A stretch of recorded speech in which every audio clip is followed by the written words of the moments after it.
এই জন্য তিনি আমাদেরকে আশরাফুল মাখলুকাত, তিনি আমাদেরকে দুনিয়াতে প্রায় 18,000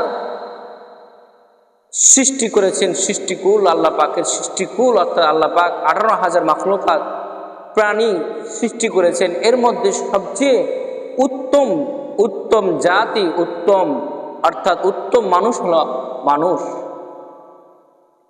আল্লাহ রাব্বুল আলামিন কোরআনুল কারীম বলছেন, ওয়ামা খালাকাতুল জিন্না ওয়াল ইনসা ইল্লা লিয়াবুদুন।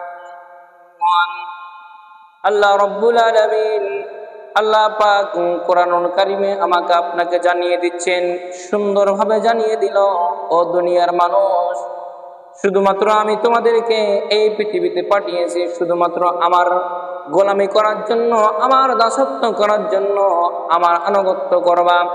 এই আনুগত্য করতে তোমাকে ভদ্রতা, শিষ্টাচার, বিনয়ের সাথে করতে হবে। আল্লাহ পাক এই পৃথিবীতে মানুষ এবং জিনকে সৃষ্টি করেছেন এই কারণে যে তিনি তার যেন তার আনুগত্য, মানুষ জিন যেন তার আনুগত্য করে, তার দাসত্ব, তার গোলামি করে। আমরা পৃথিবীতে অসংখ্য মানুষের রীতিনীতি, অসংখ্য বিধাত মানুষের ওপর চাপিয়ে, মানুষের ওপর দিয়ে মানুষ তার কায়েম করতে চায়। আল্লাহ পাক বলছেন, ওগুলো বাতিলের পথে তোমরা থাকবে না। ওই বাতিলের বিরুদ্ধে তোমাদেরকে, তোমাদের জান মাল দিয়ে তোমাদেরকে প্রতিহত করার জন্য তোমাদেরকে রক্ষা করে চলতে হবে। এই জন্য ভাইরা, আবার সবকিছুর আদব আছে।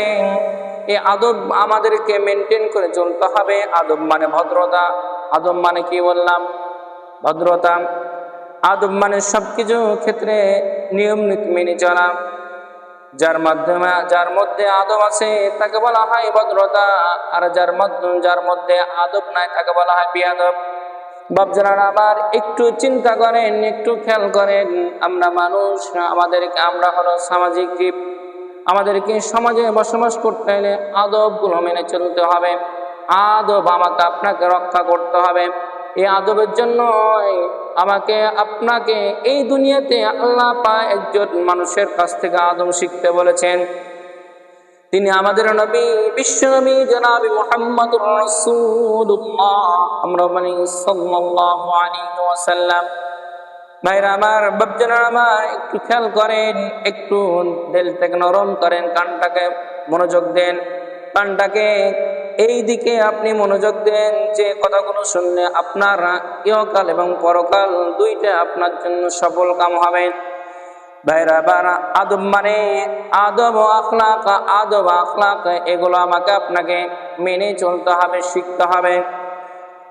এই জন্যে আল্লাহ পাক তার রাসূলকে এই দুনিয়ায় পাঠিয়ে দিয়ে আদবগুলো মানুষের মধ্যে তার উম্মতের কাছে শিখিয়ে দিয়েছেন। বাপজানারা আমার, আমরা কিভাবে কথা বলবো, কিভাবে খেলাধুলা করব, কিভাবে পড়তে বসবো, কিভাবে মানুষের জন্য কথা বললে এই জিনিসটা ইসলাম সাপোর্ট করে।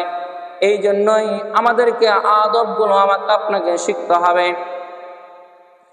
এক সময় একটা ঘটনা, ছোট্ট একটা ঘটনা মনে পড়লাম। এক সময় এক ইহুদি এসে সালমান ফারসি রাদিয়াল্লাহু তাআলা আনহুকে প্রশ্ন করছেন, ও সালমান, আমি জেনেছি, আমি শুনেছি নাকি তোমাদের নবী, বিশ্ব নবী জনাব মুহাম্মদুর রাসূলুল্লাহ সাল্লাল্লাহু আলাইহি ওয়াসাল্লাম বলে সব কিছুর আদব শিখিয়ে দিয়েছে। সালমান বললেন, জি, আমাদেরকে সব কিছুর আদব শিখিয়ে দিয়েছেন। দেখেন, চিন্তা করেন, ইহুদি নাস্তিকরা, বেধর্মীরা ইসলামকে ঠকানোর জন্য বিভিন্ন রকম পায়তারা করেছে, এখনো করছে, করতেও থাকবে কিয়ামত পর্যন্ত। আমাকে আপনাকে সে বিষয়ে সচেতন, সজাগ থাকতে হবে। ইসলামকে ঠকানোর জন্য তিনি প্রশ্ন করেছেন। তখন বলছেন ইহুদি ব্যক্তিটা, ও সালমান, তোমাদের রাসূল কি তোমাদের পেশাব পায়খানা করার নিয়ম শিখিয়ে দিয়েছে নাকি? সালমান ফারসি রাদিয়াল্লাহু তাআলা, হ্যাঁ, আমাদেরকে পেশাব পায়খানার নিয়ম শিখিয়ে দিয়েছেন। তিনি বলেছেন, তোমরা কাবা ঘরের দিকে মুখ করিয়ে পেশাব করিও না। অর্থাৎ আপনার কিবলা পশ্চিম দিকে, কিবলার দিকে, অর্থাৎ কিবলা আপনার যেদিকে আপনি নামাজ পড়েন ওই দিকে ওই দিকে আপনি কখনো পিছন করে আপনি পেশাব পায়খানা করতে পারবেন না।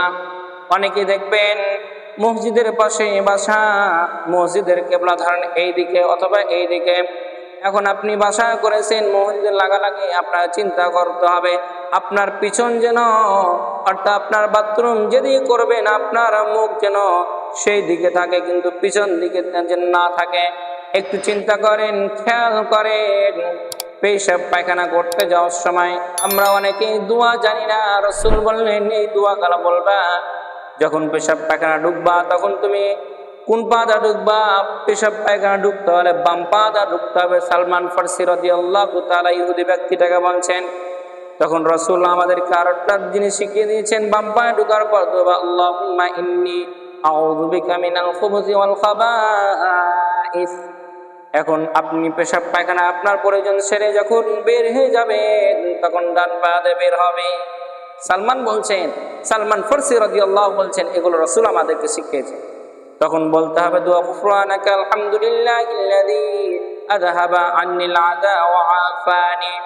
এগুলো আমাদেরকে আমাদের রাসূল জনাবে মুহাম্মদুর রাসূলুল্লাহ সাল্লাল্লাহু আলাইহি ওয়াসাল্লাম তিনি আমাদেরকে শিখিয়ে দিয়েছেন। তিনি বলেছেন তোমরা ইস্তিনজা করার পর হাড় দিয়ে, গোবর দিয়ে, অর্থাৎ এই জিনিসগুলো নিয়ে তোমরা ঢিলা অর্থাৎ কুলুক ব্যবহার করবা না। ইহুদি কথা শুনে আশ্চর্য হয়ে গেল। তিনি বললেন তোমাদের রাসূল এত সুন্দরভাবে তোমাদেরকে আদব শিখিয়ে দিয়েছে, আমাদের বিধান দিয়ে এত সুন্দরভাবে নাই। ভাইরা আমার, চিন্তা করেন, এই জন্যই আমরা আমাদের সন্তানদের ছোট ছোট বাচ্চাদেরকে আমরা আদব শিখিয়ে দিব, দোয়াগুলো শিখিয়ে দিব। আল্লাহ রাসূল জনাবে মুহাম্মদুর রাসূলুল্লাহ সাল্লাল্লাহু আলাইহি